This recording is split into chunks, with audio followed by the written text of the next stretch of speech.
하나님께서 여러분과 함께 하시기를, 또 주님께서 복내려 주시기를 간절히 축원드립니다. 요한복음 말씀은 예수님을 생명의 빛으로 말씀해 주십니다. 빛이 있으라, 이런 하나님의 말씀대로 세상이 빛과 어두움으로 나눠진 것처럼 이 생명의 빛 예수님이 오심으로 예수님은 생명의 빛으로, 세상은 어둠으로 이렇게 분리되게 되어 있습니다. 누구든지 세상에서 빛으로 나올 수 있습니다. 말씀이 육신이 되신 예수님, 그 예수님을 믿으면 빛으로 나올 수 있습니다. 성령께서 인도해 주시면 빛으로 나아갈 수 있습니다. 주님께 나오는 길은 누구에게나 다 열려 있습니다. 예수님은 심판하러 오신 게 아니죠. 구원하러 오셨습니다. 다 생명 얻기를 원하십니다. 사랑을 주려고, 생명을 주려고 오신 것이지 우리에게 무엇을 빼앗으러 오신 게 절대로 아닙니다. 그저 어둠 가운데 머무는 것, 어둠을 사랑하는 것, 그래서 빛 가운데 나오지 않는 것, 그것 자체만으로 사실은 심판입니다. 죄의 어둠 가운데 머물러 있는 것이 심판입니다. 주님은 끝없이 말씀하시고 행하시고 자신이 빛이심을 말씀하시면서 참된 생명으로 계속 끝까지 초청해 주십니다.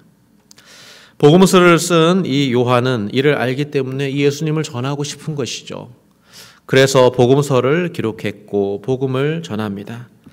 예수님을 다 믿어서 영생을 얻도록, 예수님을 잘 믿어서 이 생명을 얻어서 풍성한 생명을 누리면서 살아갈 수 있도록 이 기도하는 마음으로 이 말씀을 기록했고, 저는 또 그런 마음으로 전하고 있는 것이죠.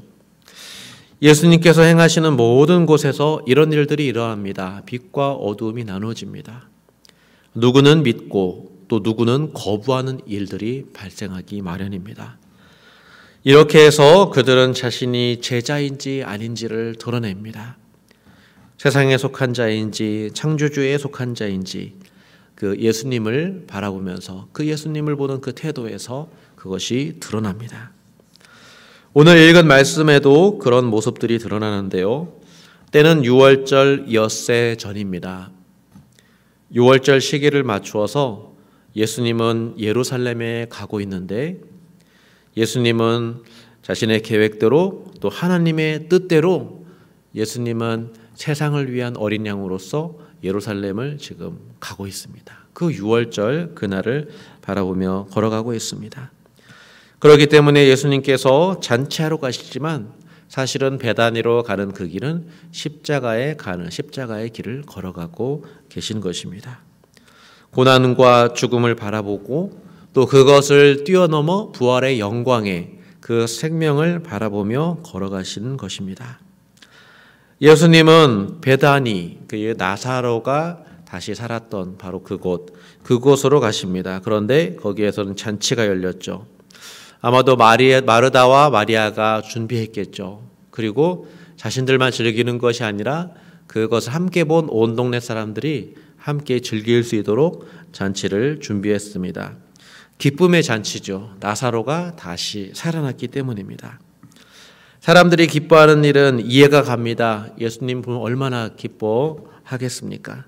이런 일은 이전에 보지도 못했고, 또 죽은 자가 다시 살아나는 일, 이것은 사람들에게 기쁨과 희망을 주는 그런 사건이기 때문입니다.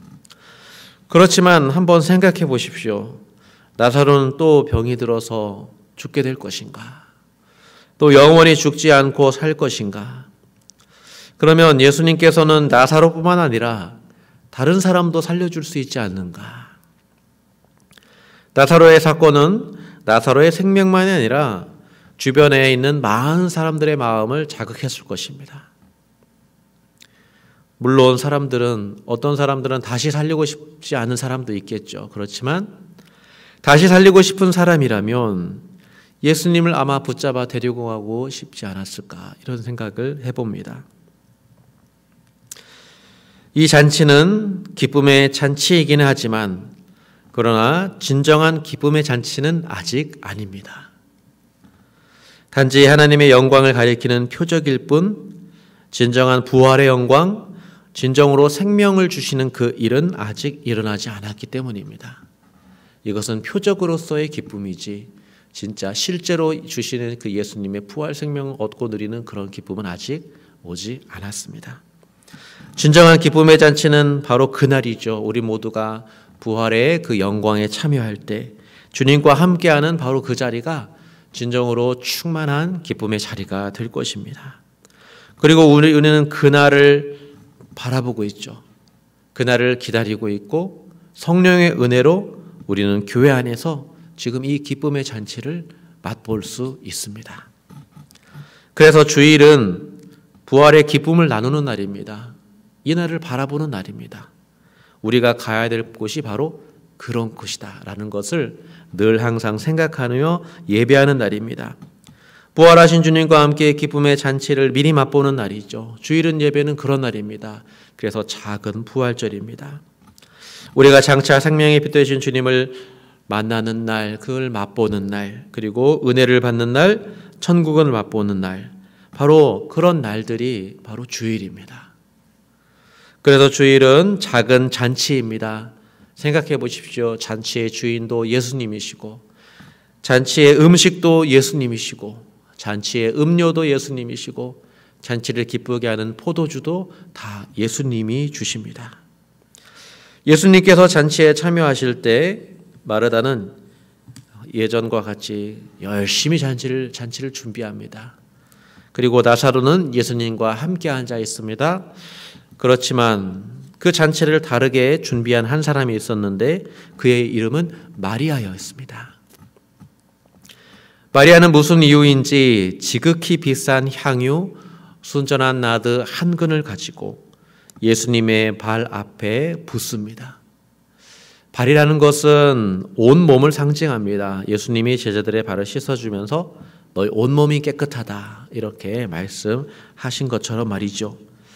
그리고 이 기름의 의미는 그가 영광의 사람, 기름 부음을 받은 사람이라는 그런 의미를 말합니다.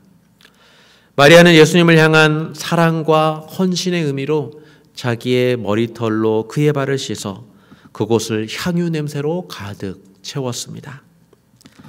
마리아가 그 비싼 것을 아낌없이 주님을 위해서 사용했다는 그 자체가 이미 마리아의 사랑과 헌신이 얼마나 큰 것인지를 알 수 있습니다. 하나님의 사랑을 아는 예배자는 사실은 그런 대가를 아낌없이 치를 수 있는 준비가 된 것이죠.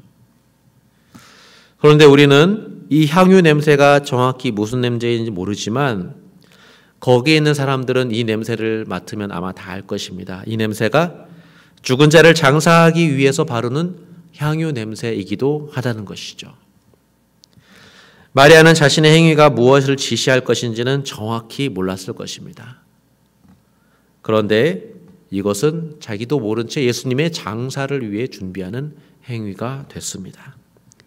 자기 머리털로 그 발을 씻는 행위 또한 사실은 가장 깊은 슬픔을 표현하는 한 행동이기도 합니다.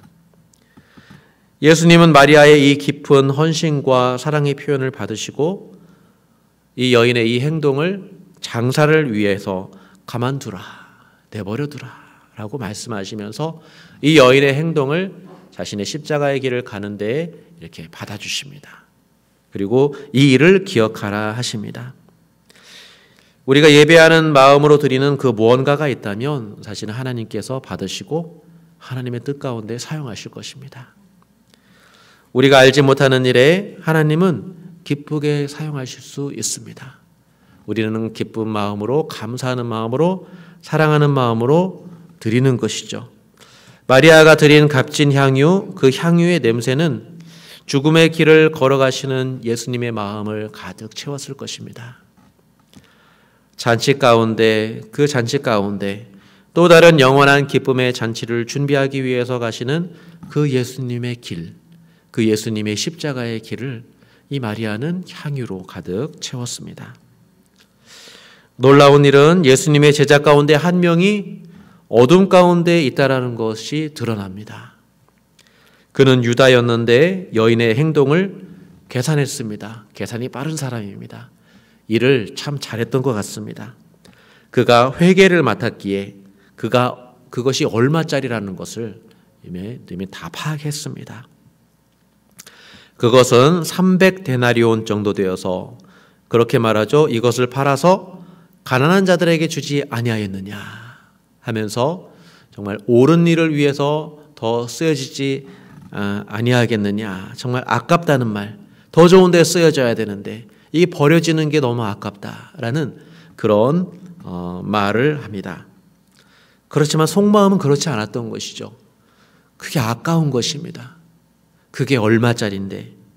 그는 어둠에 매여 있었고 실은 그는 도둑이고 돈을 가져가는 사람이기 때문에 그것을 팔아서 내가 관리를 하면 그것은 내 것이 될 수 있을 텐데 라는 그런 마음. 그 여인의 행동이 아까운 것입니다. 그 아낌없이 드리는 그 헌신이 아까운 것이죠. 사실 예수님께 헌신하고 감사하는 그런 사람이라면 사실은 가난한 자를 잘 섬기겠죠. 이것을 둘로 나눌 수 없습니다. 하나님께 모든 걸 다 드리면 하나님은 받으시고 그것을 늘 가난한 자들과 함께 하라 이렇게 말씀하셨습니다. 하나님을 아는 사람들은 그렇게 행동하죠. 십자가의 길을 가시는 지금은 그렇지 않습니다. 마리아의 향유는 복음의 향기의 그 일부가 될 것으로 예수님께서 받으셨기 때문이죠. 빛이 오면 빛과 그림자를 만들어냅니다. 그 가운데 마리아는 빛으로 나오고 반대로 유다는 이기적인 원망의 그런 어두운 그림자 속에 있습니다. 예수님을 믿는다는 것은 마리아처럼 예수님을 사랑하는 것입니다. 그 사랑은 값으로 따질 수 없는 헌신이 함께 있습니다. 우리가 예수님을 믿는 것, 그 믿음도 하나님을 알아갈수록 사실은 그 사랑의 깊이와 넓이가 커질 수밖에 없습니다. 진정으로 가치 있는 일에 우리 것을 드리고 우리의 생명을 드릴 때 사실은 주님은 기뻐하시죠. 왜냐하면 주님의 사랑이 얼마나 큰지를 알기 때문이죠. 그 사람이 알기 때문입니다. 우리의 생명을 드릴 때 주님은 기뻐하십니다. 주님은 우리에게 자신의 생명을 주시려고 고난받으셨습니다. 죽으셨습니다. 그 귀한 생명의 선물을 받은 우리입니다. 우리 오늘도 이것을 감사하며 살아가기를 원합니다. 우리의 삶을 드리고 우리의 생명을 주님의 영광을 위해서 드리는 오늘 하루가 될 수 있기를, 그렇게 하나님을 감사하며 예수님을 사랑하며 살아가는 저와 여러분이 될 수 있기를, 우리 교회가 될 수 있기를 주님의 이름으로 간절히 축원드립니다. 우리 기도하겠습니다. 살아계신 하나님 아버지, 은혜를 감사합니다. 주님이 우리를 사랑하신 만큼 우리도 주님을 사랑하기를 원합니다. 우리가 주님을 바라보는 만큼 우리가 주님을 더 닮아가기를 원합니다.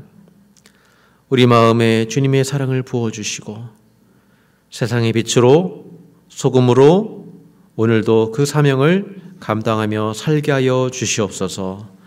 은혜 주심을 감사드리며 예수님의 이름으로 기도드립니다. 아멘.